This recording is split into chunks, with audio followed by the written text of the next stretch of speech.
This is Mark Strassman with Etopia Media Entertainment News Network. We're about to speak to Dmitry Shapiro, who's the founder and CEO of Veoh. Welcome to Etopia Media's Entertainment News Network. Thank you. And as you speak up, everyone will be able to hear you. Tell us your motivation for creating Veoh. Well, obviously Veoh is a business, so there's a tremendous amount of business motivation, but, for the most part, the endeavors that I choose to pursue always have to be personal, and so my motivation here has been somewhat complex. I grew up in Russia and found a world of very restricted media, and figured out that world wasn't a very good world to live in, and came to the United States where our media is less restricted, but yet is still controlled by the privileged few. And so I've always wanted to create a kind of democratized medium, and that's what we've tried to do with Veoh, which is to create a free speech medium that allows anyone to broadcast television. And we believe that fundamentally changes everything in the world, everything from commerce and traditional entertainment media, all the way to political processes, to all other aspects of our lives. Why don't we talk a little bit about the political process? So much of it involves collecting money from big corporate or high wealth individuals to buy television advertising, and the debates, such as they are about issues, are conducted through expensive television campaigns.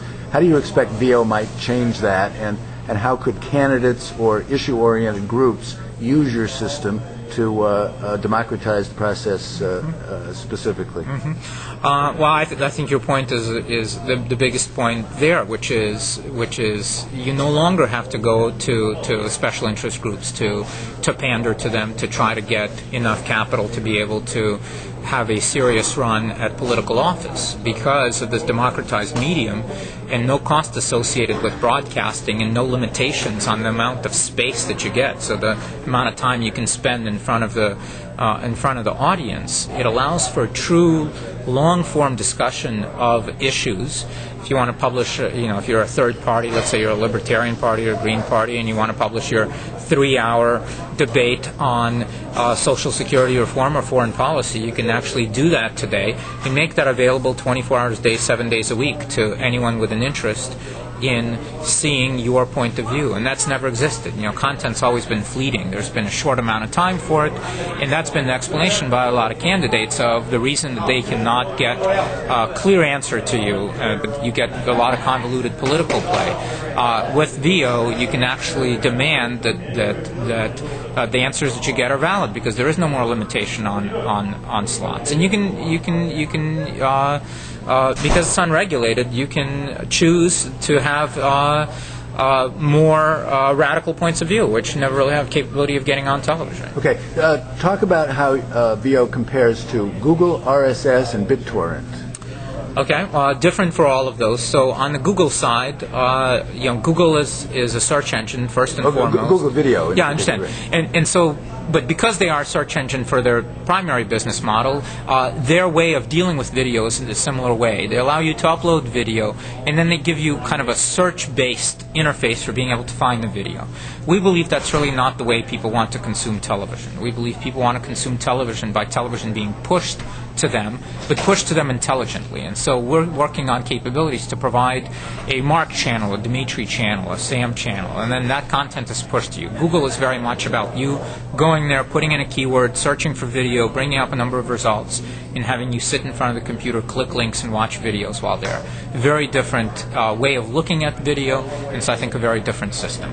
RSS is a way, it's really not even a system, but it's a protocol, it's a way of you to be able to subscribe to videos that are typically hosted on people's websites. The big problem with that is that people that host videos on their websites always put little short versions and in very small windows, so these very highly pixelated versions of their videos, because the costs of distributing high-quality video are too great. And so because we eliminate those costs and allow them to distribute really an infinite amount of high-quality video, you can think of us as being an Uber RSS. You no longer need to deal with things like RSS. You can simply go to Veoh, find the stuff that you want to watch, push a button, say, get this for me every time that a new episode is published, and you're done there.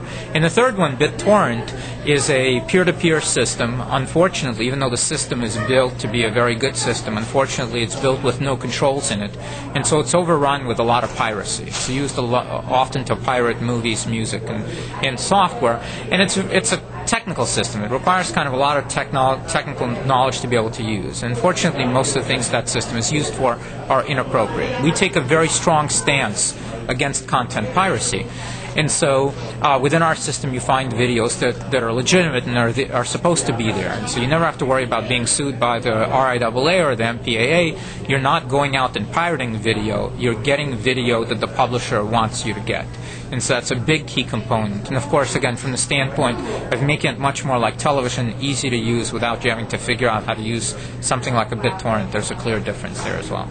How is Veoh going to be a killer app that will encourage more broadband usage, more software purchases, more hardware upgrades? Mm-hmm. Well, most people that have purchased PCs over the last 4 or 5 years really have no need of upgrading those PCs. They use them for doing spreadsheets, for doing some photos here and there, and for browsing the web.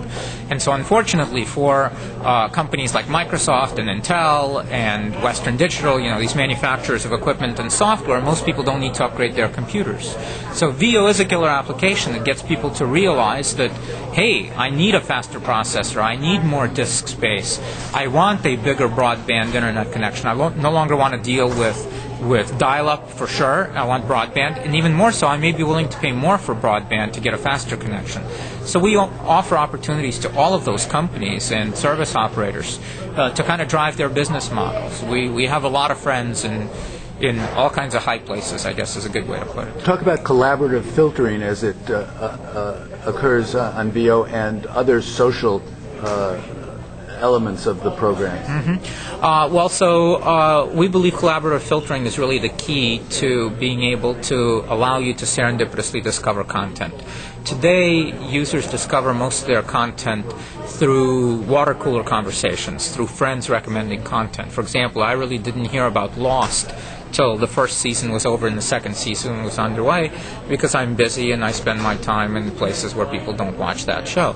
But with Veoh and social networking wrapped around it, content recommendations spread very quickly. And so people can discover content very quickly, and the tracking of that and the capability to kind of use that information to drive some intelligence allows us to do something known as collaborative filtering, which says, Dmitry may like this. Think of it very much as recommendations that Amazon gives you when you're shopping at Amazon. It says, if you bought this, you may like this.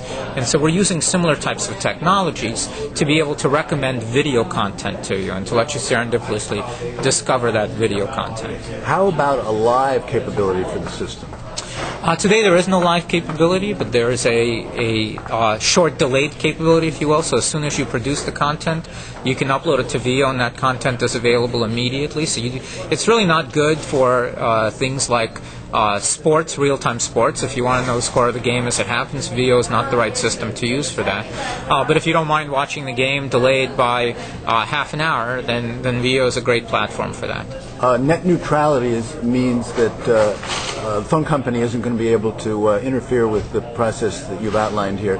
What's your view on how important that is, and what forces might remove it, and what are you doing to make sure it remains? Mm-hmm. Well, I think it's very important. I think it's important not only for Veoh. I think it's important for the general world. I think it's important for media to be a free medium, free from regulation and free from cost barriers that restrict individuals from voicing their views and opinions. It is the foundation of free speech, and I believe there is no stronger medium than video for free speech, and therefore I believe that medium specifically needs to be free and unregulated.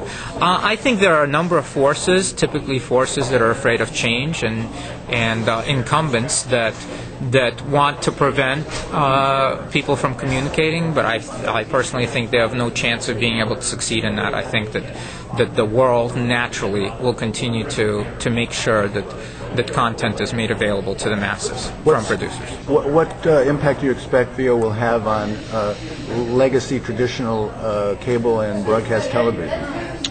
I think we're a great augmentation. I often get asked if Veoh is a replacement for cable operators, and should cable operators be running for the hills. I think that's a silly notion. Cable operators and satellite operators provide a great service, and will continue to provide that service. What Veoh is really aimed at is extending those types of capabilities to allow for us to use this technology that has an unlimited number of time slots and an unlimited number of channels to allow other people to coexist in those types of mediums. And so, you've got 20 seconds left. Tell us why people should get involved with Veoh. I think it's the most exciting thing that's happened in media since really the invention of the World Wide Web. What the World Wide Web did for print broadcasting is what Veoh does for television broadcasting, and that fundamentally changes the world. Thanks very much. Yes, thanks for talking to us today on Etopia Media Entertainment News Network. Take care.